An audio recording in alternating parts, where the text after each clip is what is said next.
Mesdames, Mesdemoiselles, Messieurs, bonjour. Je reprends de nouveau la parole pour parler du même sujet en rapport avec l'agriculture, mais un sujet qui fait couler énormément d'encre et qui a fait sortir de nombreuses fois les tracteurs de leur ferme. Je veux parler du Mercosur. Et vous savez, le Mercosur, cette alliance de pays avec le Brésil, l'Argentine, l'Uruguay et le Paraguay. Il semblerait que cet accord, donc entre le Mercosur et l'Europe, pourrait être signé avant la fin de l'année. Parce que le président brésilien va prendre la présidence du Mercosur. Et que Emmanuel Macron s'est dit il y a quelques jours favorable à la signature de cet accord qui est, je cite, stratégiquement bon, alors qu'en février dernier, en plein salon de l'agriculture à Paris, il avait dit que ce texte n'est pas bon. Alors, nous assistons encore à un énième retournement de veste. C'est génial, parce que pourquoi on n'en veut pas du Mercosur? Parce que je tiens à rappeler que votre modeste serviteur est apprenti boulanger, pour quelques mois encore, après il sera ouvrier, et que durant mon temps libre, je travaille dans une ferme où on élève des salers, pour la viande, pas pour le lait. Et je parle avec beaucoup d'autres agriculteurs sur le terrain, pas forcément que dans mon département l'Aisne, mais partout ailleurs. On n'en veut pas, pourquoi? Parce que de un, on va encore chercher des denrées alimentaires qu'on pouvait produire chez nous. Eh oui, qu'on pouvait, parce que la France se désindustrialise, la France se détricote elle-même, donc on n'a plus de moyens de production. On supprime tous les phytosanitaires en France. On supprime certains moyens de production, certaines techniques de production, et on ne pense même pas à les remplacer. Même pas. Démerdez-vous. Ah non, on veut bien, mais ça va coûter plus cher alors. Ah bah oui, et qui c'est qui va être le dindon de la farce encore? C'est le consommateur. Et voilà, toujours pareil, c'est toujours le consommateur qui va trinquer. Voilà, des conneries gouvernementales. Parce que, je vous donne un exemple, l'atrazine, un herbicide qui est interdit en Europe, mais qui est autorisé, je vous le donne en mille, en Argentine. Eh oui, et l'Argentine qui fait partie du Mercosur. Eh ben voilà,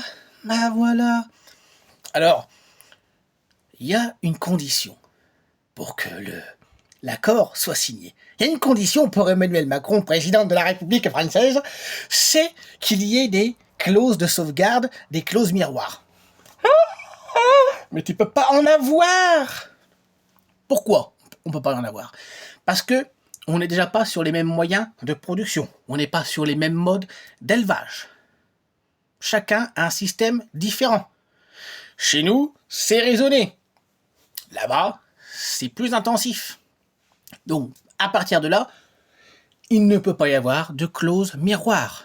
Et de plus, on nous parle toujours de développement durable, d'écologie et compagnie. Pourquoi faire venir encore des denrées alimentaires qui vont traverser 10 000 kilomètres? Pourquoi? Donnons-nous les moyens de produire chez nous, surtout quand la planète va arriver bientôt à 10 milliards d'êtres humains. Il faut que chaque pays se subtente. Ça ne dit pas qu'il faut interdire tous les échanges commerciaux, tous les accords. Bien sûr que non.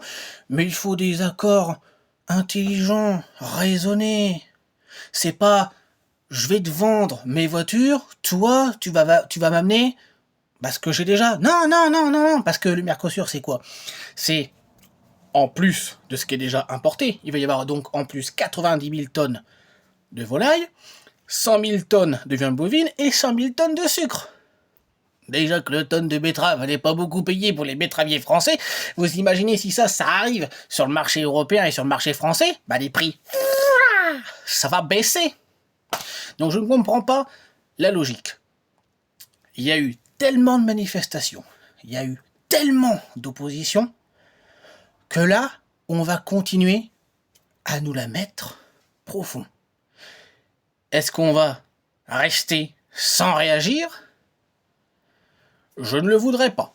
Mais l'avenir est très sombre pour l'agriculture française. Parce que s'il n'y avait que le Mercosur encore, mais c'est tout un système politique, tout un modèle économique à reconsidérer. Au lieu de faire du mondialisme outrancier, du mondialisme à tout vent, l'ouverture de ses frontières, etc., sans régulation, sans contrôle, sans rien du tout. Pourquoi on ne revient pas à un système local, à l'échelle nationale? On parle de souveraineté alimentaire. Ça commencerait déjà par retrouver ses moyens de production, ses techniques de production, et produire pour soi-même, avant de produire pour les autres. Voilà, je suis un peu irrité, parce que ça fait des années que certains me suivent et savent combien je m'engage pour l'agriculture, mais ça commence à me tendre. Voilà, comme vous tous, je pense que vous êtes tendus aussi à chaque fois qu'il y a un énième rebondissement de la sorte. Donc, à un moment donné, ça va bien les bêtises. Parce que, entre le Mercosur et le fait aussi qu'on laisse les vautours, les loups, détruire tous les troupeaux en montagne, on est plus que tendu. Dans le monde agricole, on est plus que tendu. Alors, il ne faudrait pas qu'une petite étincelle viennent faire jaillir de nouveau la colère agricole, parce qu'elle risquerait d'être plus forte que ce que nous avons connu en janvier 2024. Il serait temps d'arrêter les bêtises. Il serait vraiment temps de repenser d'abord France. Parce que le mot France n'est pas un gros mot.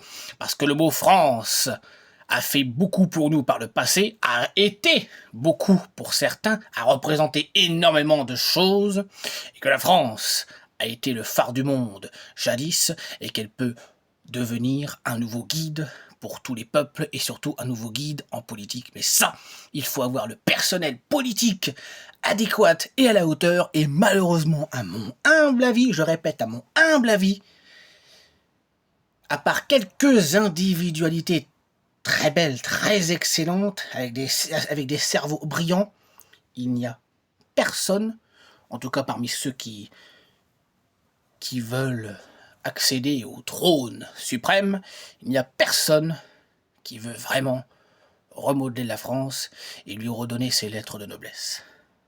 Je ne dis pas que tout est perdu, mais pour l'instant, on a du mal à savoir où on va, si ce n'est dans la merde. Salut tout le monde et bon courage.